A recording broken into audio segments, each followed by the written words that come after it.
Good afternoon, friends. David Wright here, and I am your host of the Disruptive Innovators Champions of Digital Business podcast. And this afternoon, I am lucky enough to be joined by Brad Klaas. Brad, it's a pleasure to have you on. Hey, David, thanks for having me today. Looking forward to it. Yeah, of course. So, Brad, I know you have a few things going on, but for those of our listeners who may not know, can you tell everyone a little bit about your current role? Yeah, so I currently serve as the advisor to the Chief Information Officer and the head of digital assets for Franklin Templeton, which is headquartered in San Mateo, California. Those of us involved in the financial industry certainly know Franklin Templeton. Brad, I'm going to look forward to kind of learning more about some of the stuff that you guys are up to there. Want to dive into a little bit about your backstory as an executive. But before we do, we like to start the episode with just maybe one piece of actionable advice you might look to leave our listeners with today. I guess there's two that come to mind. The first one is trust but verify, right? I think it's important to approach all problems with an open mind, to think about what others are considering. Immediately, like if the response is, hey, I don't believe it, and I tend to be a contrarian, so commonly I'm like, that doesn't make any sense. However, I think it's important to keep an open mind when you think about what your first reaction is like, okay, what I tend to trust is this is incorrect, but let's go out and verify that, right? Let's collect data. Let's talk to people in the marketplace, whether they're friends, whether they're competitors, people with opposing views, and see if that moves your position. In my career, what I've learned is definitely to trust what you've learned over time. But if you don't go out to the market and try to validate things, right, you could be a sitting duck in that the market moves in a direction that you don't expect. And then subsequently, your organization or your business is left in an incompetitive state or uncompetitive state. Yeah, that's great advice. It's relative to a situation that I just encountered too, where, we had a vendor who was advertising a particular API integration as native, but there was a third party. And the underlying client wouldn't have known that if we hadn't kind of unearthed that for them, right? If they were just trusting that blindly. I think it's relative in a number of different senses. Thanks for that, Brad. Let's dive into a little bit about how you started out and how you came to be kind of the advisor to the CIO and digital assets of a huge financial organization. Tell us a little bit about yourself and your story. I actually went to college to become a veterinarian. I'm a builder and I like to build things. And at the end of the day, it got all the way up to go into vet school, then realized I wasn't going to be able to change the world because there was these laws that prohibited me from inventing things that I believed could be done. In hindsight, those laws actually provide frameworks. And I would say that it's very applicable to my career, that those frameworks allow you to then think about how to create scalable, repeatable process. Just by chance, I got out of school and I took a quick temporary gig at somewhere called Benham Capital. Jim Benham was at Merrill Lynch when he came to Merrill and said, hey, the U.S. Treasury bill is going from $1,000 to $10,000. Most people can't buy it. Let's invent a money market fund. Merrill Lynch passed. Jim went on to build his own business. And what I learned very quickly about myself and that was asset management, investment banking, capital markets very much fit me. But I was more of an institutional guy than a retail guy. And that then I sought out a job and I luckily, just by chance, happened to get an offer to go be a consultant at what was then called Wells Fargo Nico Investment Advisors, company founded by Fred Grauer. Fred Grauer went to school at the University of Chicago, had two professors who had a thesis about indexing. Fred came to California, was doing his PhD at Stanford, and was hired by Wells Fargo to start what truly was the first S&P 500 index fund. I joined a number of years later in 91. We were 300 people managing $400 billion. Well, that doesn't sound like a lot today. That was an immense amount of money. And at that time, we were the world's largest index fund, working with investors from around the globe. So, Brad, what's one of the most important things that you learned in your life along the course of your career? And what was life like before learning it and after learning it? So as it related to the early stages of my career, after I joined what was then Whitney and we were bought by BGI, and I learned a couple of things there. I think, the number one thing I learned was that investing should be transparent. And that was sort of the model of what we did at Wells Nico BGI was producing index funds. So a lot of people say, look, indexing is easy. Actually, it's the most difficult type of investing in the world because what you realize quickly is that when you make a mistake, it's completely transparent to your investors. There are very few businesses in the world where when a corporation makes a mistake at any level, that the customer actually is immediately impacted by it and is transparent. And I say that because in an index fund, you have to mirror what the index produces. Those indexes are based on effectively mathematical calculations, and any mistakes completely show up as what we would call tracking error between your rate of return and that of the index itself.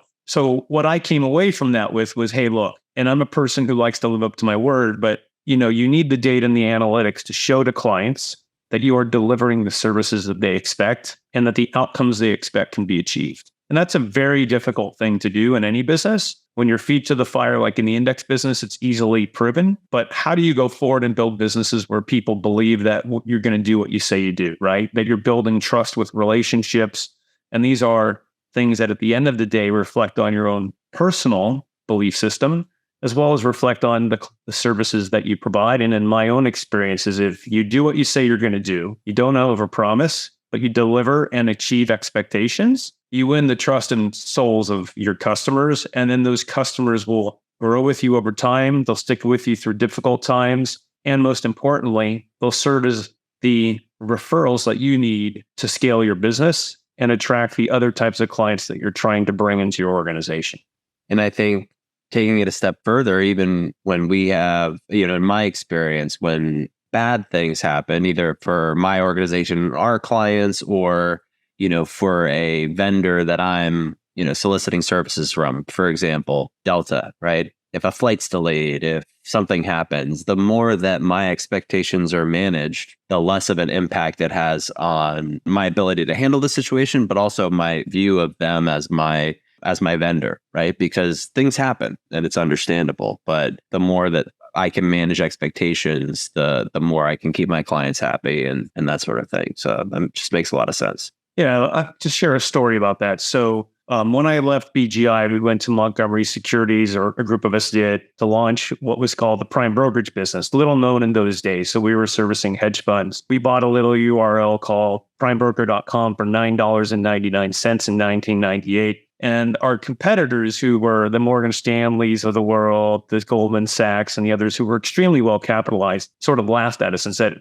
who would ever want you to put the reporting on the internet, right? Who would want you to put this valuable information? That approach and process really changed the types of clients we attracted. And if I fast forward over those years to 2008, we built a large business over time, right? And it was based on client service and technology and just out delivering what we could deliver versus our peers. Now, the most important thing that happened in that process was that we built the trust of those clients of ours. So specifically, in December of 2007, Ken Lewis came into our offices in San Francisco and said, Ken Lewis was the CEO of BofA, by the way, and said, this business is like picking up nickels on a freeway, although we had never had any large operating losses. And again, we're talking about BofA in December of 2007. Well, Ken put us up for sale with no identified buyer. And you can imagine in that scenario, customers of ours were pretty nervous and our competitors were banging on the doors of our clients. We managed to retain all our customers through that process by being out and having built trust. When Lehman failed in October of 2008, we had just been sold to BNP Paribas. Lucky for us, BNP Paribas, along with JP Morgan, were the two banks across the globe that actually had, at that time, a fortified balance sheet. As a result of the relationships that we had built and the trust we had built over time, our customers came to us when Lehman failed because many of them were on the verge of going out of business, because many of these investment banks had to call the capital back that they had extended in the form of leverage or credit. And one of the things I'm most proud about in my career is that I was managing the western region of the US, and we were able to secure multiple billions of dollars in financing or rescue financing for our clients, and actually kept them in business. And the reason we succeeded, even though we had a brand new owner, was that I was able to go to the customer and say, okay, what do you need? Why do you need it? And how do I know it's money good? And those relationships that we had built over 10 years with some customers, a little shorter with others, proved to be the most important factor in terms of them being transparent with me and the trust that they had in me that I would go to bat for them with a new owner and be able to receive that rescue financing. The end result of it was our clients survived, and every one of them ended up paying us back. Or what about a time that you were challenged or you failed over the course of your career, but you took a very profound lesson, or it was a moment of personal and professional growth for you? Obviously, I have plenty, but we all do, I suppose. I don't know that I have the great answer for you here, but for me, I don't really view that anything I've done has been a failure, because when I look back, right, there were lessons that I learned every single time. And it was more about how do I take those lessons and how do I transform who I am? Because I have to own my own behavior. I have to own my own actions. I can't change anyone else, but I can change myself. And I think there's many times that I got knocked down, right? And I had to get back up. And I got knocked down and I had to get back up. And there were many times in businesses where I put forth a business plan. I was building a business and that business got stopped. And then I had to pivot and move to another idea, if you will, and then get the buy-in of the executive teams and get the funding required and build those businesses. Even in the businesses that succeeded, whether that was our securities lending business at BGI or the electronic trading business I built for B of A, the startups that I've done, many of those in their current first form may not have succeeded, or they succeeded and then began to fail. I think the real key thing was to realize that persistence is what ultimately pays off. And when something is not working, you need to get down to root cause analysis. Because if you don't have root cause analysis, you're never going to get to the underlying problems and be able to solve them. And maybe that means you've got to shut down what you're doing and restart in a different venue or restart in a different skin or significantly pivot. But from my own experience, right, you just don't quit, you don't give up, and you keep searching for the root cause analysis. And then when you find root cause, you try to build around that. And for me personally, leading up my professional career, I grew up as a child who had significant learning disabilities. And I wanted to quit a lot. Repeatedly, I wanted to quit. And arguably, there was a point in my life where I felt defeated. And it wasn't until I met someone who was in a much worse situation than I was, who had actually taken themselves from where they were to where they were to what they became. And that inspired me actually not to quit. And I would say that those people that did that for me, or this individual that did that for me, arguably gave me the courage to change myself and address the own learning challenges that I grew up with so that I would have the resiliency that I have today. I mean, one of the first things you said, and you kind of circled back to it at the end about I need the courage to be able to change the things about myself that I can change, and the wisdom to understand the outside elements that I cannot effectively change. Because the more headspace that I use thinking about those aspects of life that I can control, the less that I'm focused on the aspects of myself or my life that I can actually impact.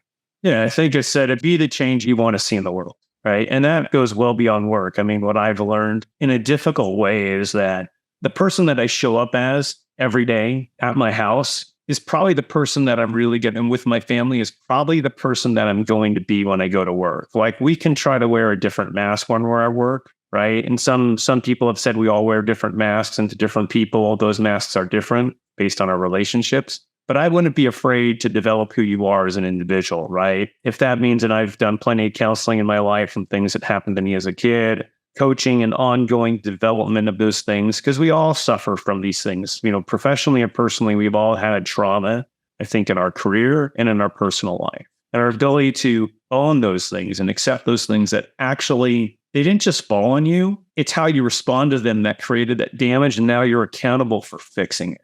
And I think that's true in my professional life, and that's been true in my personal life. And I haven't always been good at it, but it's that determination to keep going and to keep working at it and to keep getting better. Because people would tell me all the time, hey man, it's a marathon, it's not a sprint. And I always approach my career as a sprint.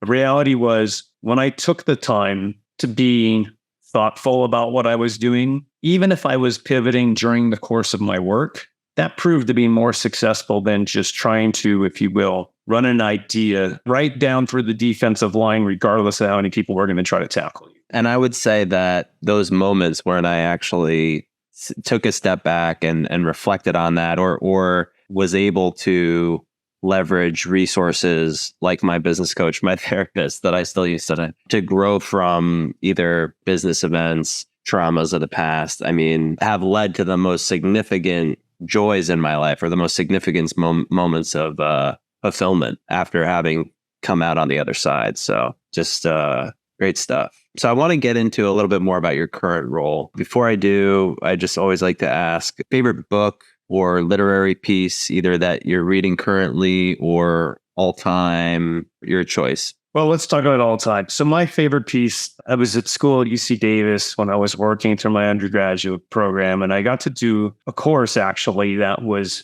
supposed to be finance. It was actually taught by a gentleman who had worked under a gentleman named Stephen Covey, Dr. Stephen Covey, who came up with some profound work of something called the 7 Habits of Highly Effective People. And the opportunity to actually then act as a teaching assistant and read through Dr. Covey's material and actually work a little bit with Dr. Covey was, probably the most profound thing that happened to me in my life in terms of understanding what life was about, what the basic operating rules were, like, don't kill the goose that lays the golden egg, understanding that things can truly be win-win. Not that it's easy to find win-win, but they truly can be win-win. And how you think about that from how you treat other people, right? Because ultimately business is about the way you treat people. And if you're trying to negotiate for something, how can you find a solution that actually meets two people's needs? In my relationship with my own family, with my wife, with my parents, trying to find those situations now that help me. And it's not easy. And I often fail at it. But I think Dr. Covey's work was incredibly important to who I became. And just the kindness and careness that he demonstrated to myself, and the way I watched him coach large organizations and businesses to think about transformation is this journey, and that it's something you have to build. You have to build that trust. How I show up and how I behave is more important than what I say.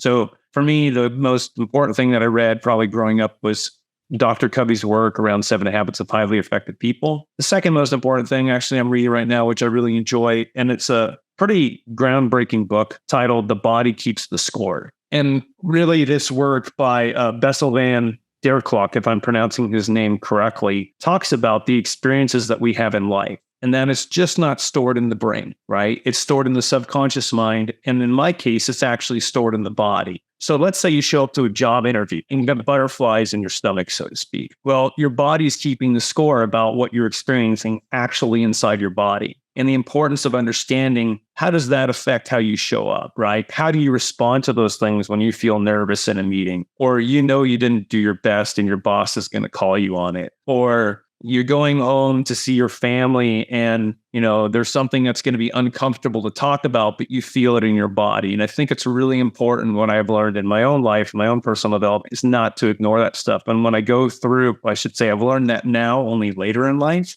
But for me, looking at those things and understanding that who we are as human beings, that's a big area of what I focus on in my own personal growth, right? That we are not just mind and body or brain and mind, but the combination of these things, and that neurologically, how we show up at work, how we show up in our relationships is actually tied to how we feel these things. So when people say that feelings aren't important or there's no place for feelings in business, I would completely disagree with that. I think it's a signal to something about yourself that you're either uncomfortable with, that you don't like, that's a difficult situation that you're facing, and the ability to be vulnerable with those around you, those on your team, those that you report into, really changes the way that people perceive you, both as an individual in your personal relationships, and also the odds of you being successful in your professional relationships. I try to encourage my team to be vulnerable about that stuff, particularly because I've experienced it, right? Going into a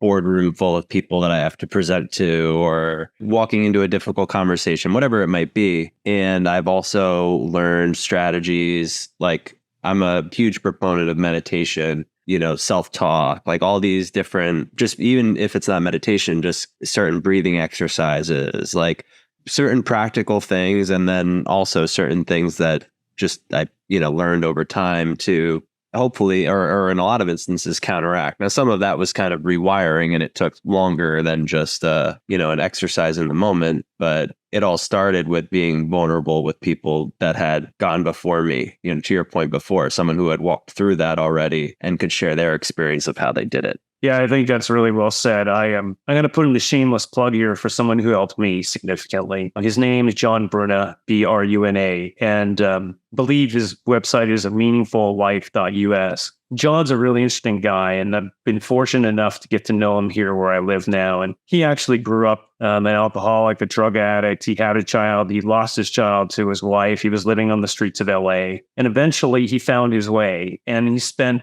many years. Actually, he ended up becoming a Buddhist monk, practicing the Tibetan tradition. And today he's no longer practicing in a monastery, but he presents some very sound ways that, for example, meditation's been done for thousands of years. And he breaks it down in a way that, I think commonly we tend to think, you have to be in this certain lotus position, your hands out and all this. And he brings it back to actually a very simple way to perform it, simply sitting. And he talks about really that we have, I'm going to use my terms, a monkey mind, right? We all have this monkey mind. And how do we focus? And it goes back to this link about brain, mind, and body, is actually focusing on the body and breathing from certain places and seeing what comes up from you by just focusing on your breath. And not just the breath that way, but places in the body where you feel it, and as a means to really stopping this monkey mind. So for example, I find all too often in my personal life and even in business, I feel like I got to run at 100 miles an hour. And I'm trying to run through all these challenges and look for the common thread, right? I'm trying to get to root cause and solve for problems. And even you can hear it in my voice here is my tongue might get a little accelerated. But what I found with John's work, it's incredibly effective. It's very cheap to engage on. And he brings to bear, right, the thoughts of a practice in the Tibetan tradition that's been going on for thousands of years. He's met on several occasions with the Dalai Lama, and he has a very simple, practical way to actually the implementation.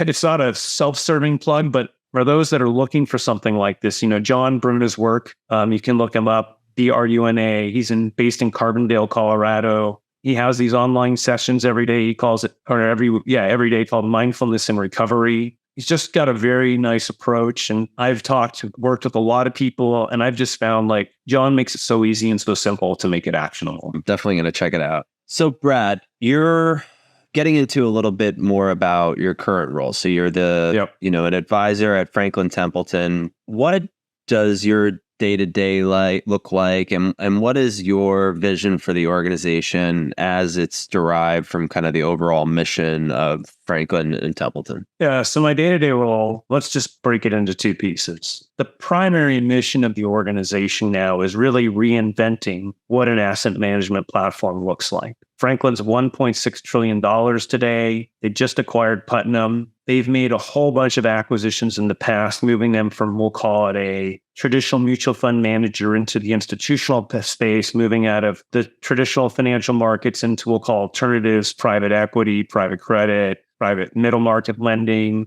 fund of funds, this whole space. And clearly in this business, what's happened is you've seen this large disaggregation. And as these asset managers in general try to grow, the most logical place for them to grow is in alternatives because the fees are higher. Challenge is now you're presented with all kinds of different workflows, and at the core of those different workflows is data. And I wrote a recent article for a group called Artesium that I published on LinkedIn. And for me, people say data's the oil. Well, I'll disagree with that. Data is oxygen. And in money management, it's all about oxygen. So trying to really elevate the way we use data in order to do really three things.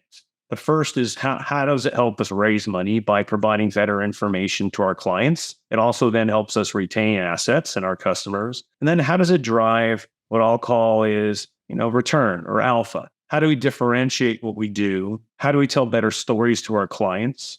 How do we tell better stories to regulators? How do we build those relationships? So as we look to kind of reinvent this infrastructure, right, the core of what I'm really focused on is, hey, we can have great software. It's important, but the most important thing that we own is the talent that we can attract and the data that we produce as an organization.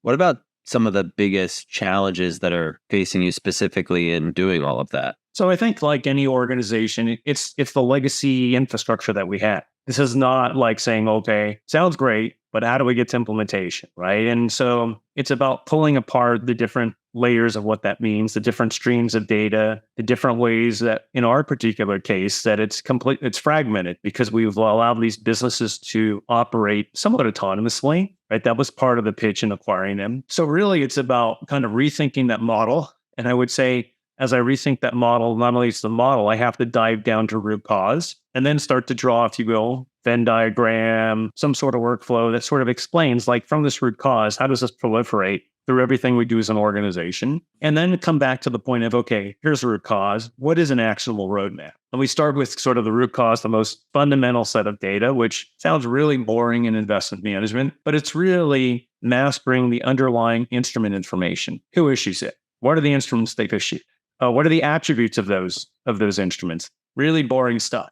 But that fundamentally ties to everything that we do as an organization. And if we can deliver that set of data as a starting point, for example, right? What is that root cause? that set of data, if we can normalize it or present it in a way that is harmonized across every aspect of our organization, we create a common language. So whether I'm talking to a fellow employee about a problem that I'm having operationally, or an idea that I want to share across my investment team, or an investor I have to talk to, or board reporting, or a regulator the organization may have to speak to, from that standpoint, the data across the organization is harmonized, and the way we report, the way we have a common language, the way we think about our business, and the way we can articulate our business becomes, if you will, unified. The insights we derive become unified. And it really starts with that little piece. And people go like, why is it important? And then you look at the waterfall effect. And once we fix this, here's how now we're fixing all these other problems inside the company.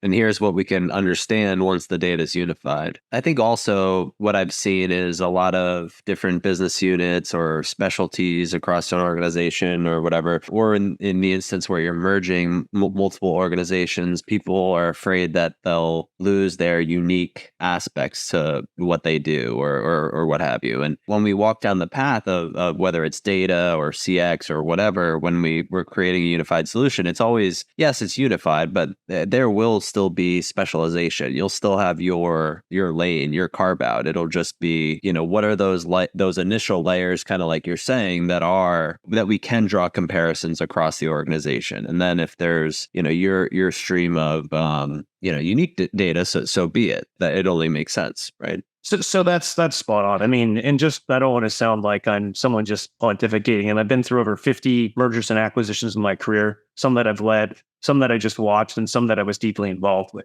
And it isn't easy. At the end of the day, I think what people are really concerned about, what I've learned, is they don't want to have to shoot their friends. Because we all know in mergers and acquisitions, there's duplication. And when you're taking data and trying to make it universal, what you're really enabling is for the consolidation of a lot of functions. Because now we don't need 3 different teams consolidating data in 3 different ways, right? Now we can really harmonize the information. But what I like to teach people, and one of the things that I think has made me successful in my career, is that it's not about putting people out of jobs. That might still occur. I can't stop that. But the reality is, my approach is I want to always put myself out of a job. Because if I get to that stage where I've empowered my team and they now can take over what I'm doing, right? That means I get new opportunities. And for those people who are good performers, when there's consolidation, first of all, there's a great learning opportunity. And if you embrace that learning opportunity, you're probably going to end up in a much better place than you would have than if things had just considered in status quo. You're going to learn so much more. You're going to grow as a person. And even if you don't end up staying with that organization, you're going to be much better positioned to go find another job in the marketplace.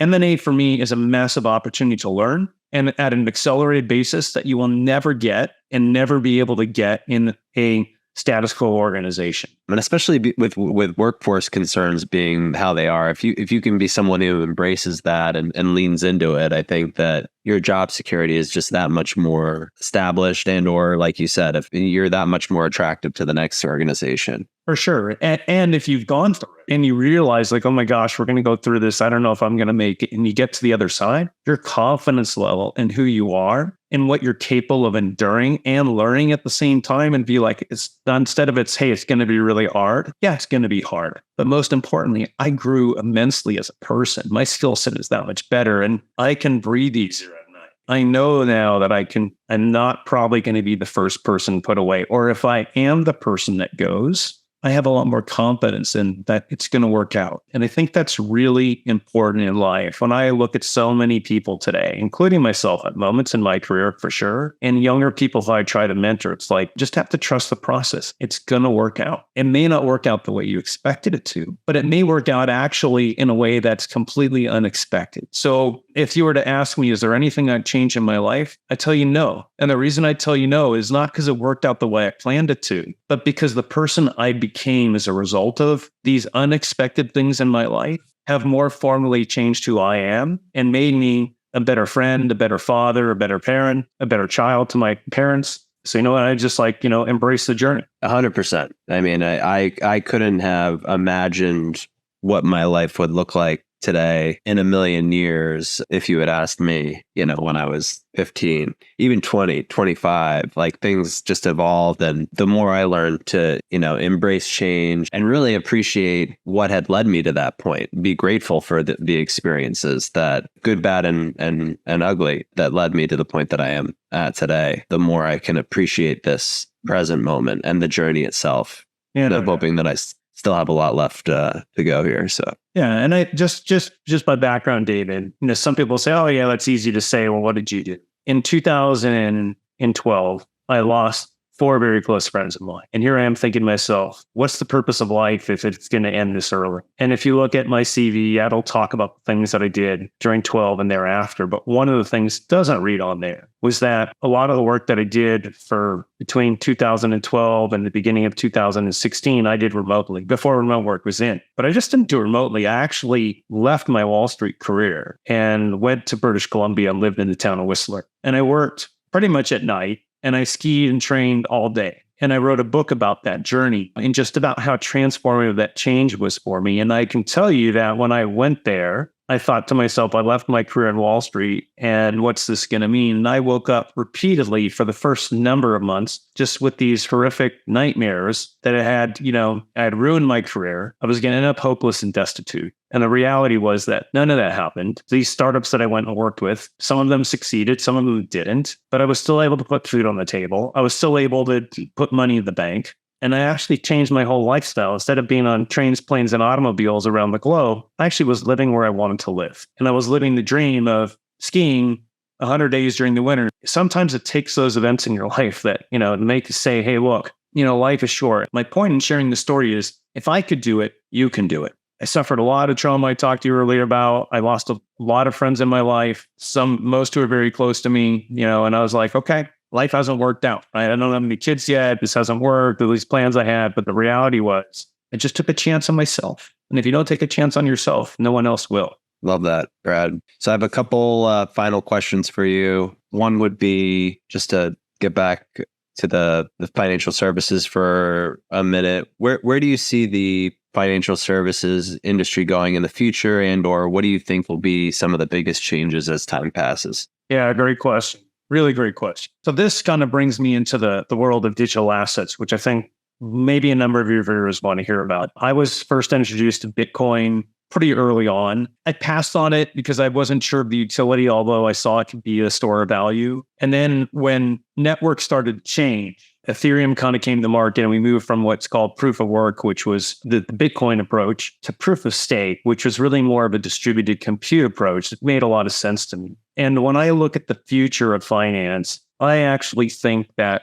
blockchain is the most revolutionary thing that I've seen in my career, and I've been at this a long time. It will be an evolution in terms of how we adopt it. But when I joined Pertigo Trust Company in 2018, the reason that I did that was what I began to really understand was that this distributed type system is not only more safe and sound. For example, imagine if regulators today had a real-time view on what market risks were, right? They didn't have to wait weeks or in most cases months to they get that kind of data. Or imagine we had a COVID situation. The use of data coming in on mortgage payments in a more real-time nature, i.e. via blockchain, would enable regulators to actually see which city blocks were people not being able to make their mortgages on, or in which city blocks were revenues falling for particular styles of businesses that might be most vulnerable. And I'm a big proponent about being financially, fiscally responsible. And instead of a government dropping trillions and trillions of dollars to those, including those who definitely didn't need the money, right? You could be more surgical. And then you could really change the way things work. And I know there's people who fear, well, they're going to have my data. People are going to get your data anyway somehow. And if it can be used in a positive way that can have real impact, that's very powerful. The other thing that blockchain for me changes, and the real reason I feel so inspired by what's possible, is that a system was built in a particular way based on what was best in breed at the time. Then a whole profit formula gets built around it. So what you're really changing is the profit formula here. But imagine for a moment that you have a network in which investors and companies can interact in an anonymous way. People say, well, it has to be completely transparent. Well, today, for example, in the current system, there's 3 pillars that make up the system, basically. At the core, you have the clearing mechanism, you have the settlement finality, and you have the register of ownership. Blockchain pretty much gets rid of the first two or consolidates that. And what that really enables, it allows corporations in a disguised way, or what I mean by that is in a way that investors don't have to raise their hand to have direct communication with who their investor base is. So if we think about things like the meme stocks, what we learned from that experience was the small guy wanted to have a voice. And big companies started to listen, that the small investor matters. So imagine a world where Wall Street no longer is the issuer or the intermediary of security issuance, most importantly, and where those costs actually get passed back in the way we do business, and that the underlying businesses who are issuing, let's say, bonds, don't need per se those intermediaries. And as importantly, the individuals who are trying to buy these assets don't have to pay the associated fees. So for me, the promise of something like that, where in a distributed network where investors and issuers can interoperate through a trusted network without having all these middlemen, is a very powerful thing, right? It changes the way capital is formed throughout the globe. It actually has a more direct relationship. I would argue it probably would build more trust over time in the system, and investors' voices will be heard. And a lot of people said to me, hey, Brad, that sounds great, but then they're going to know who you are. And if I own a large block of stock and I'm a hedge fund or Goldman Sachs or whomever, I don't want the company to know. Well, a purpose-built ledger doesn't have to be that way. It can be an option to opt in. Just like today, people get a paper notice from a transfer agent that says, hey, here's a vote that's coming up. But now these people could actually call their investors and say, hey, we're thinking about doing this. Would you be interested? Whether that's the issuance of bond or potentially new business they're going to launch, and gain the support in a more, what I'll call collaborative way between who are the stakeholders.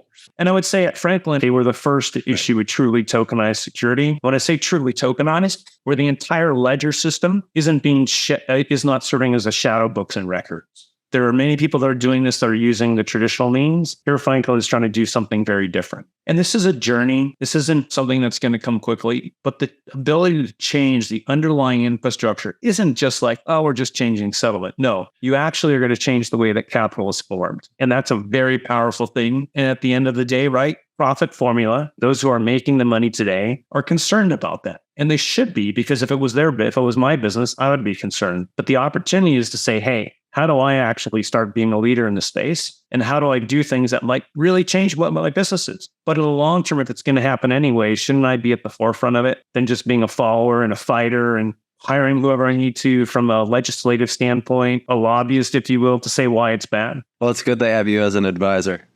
Well, I appreciate that. I think there's a lot of smart people there too, though. I didn't show up and start all that. There are people who saw some of this, including the CEO, Jenny Johnson, who's been a big supporter. Brad, this has been great. Final question we like to ask our guests is, if you could go back 5 or 10 years in time, what advice would you give your younger self? My younger self, I'd tell him, be patient. It's going to work out. Just take the time, listen to other people's thoughts. Yours aren't always right. And just be patient with the process. It's going to happen at its own pace. And if you can find patience in your career, if you can find patience as a leader, that helps really, not only helps you, helps your colleagues, helps the organization. So my advice is find patience. Brad, thank you so much for being on today. I really appreciate it. Yeah, thank you, David, for having me. I appreciate it as well. Yeah, it was an absolute pleasure. And to our listeners, thank you for tuning in. We will catch you all next week.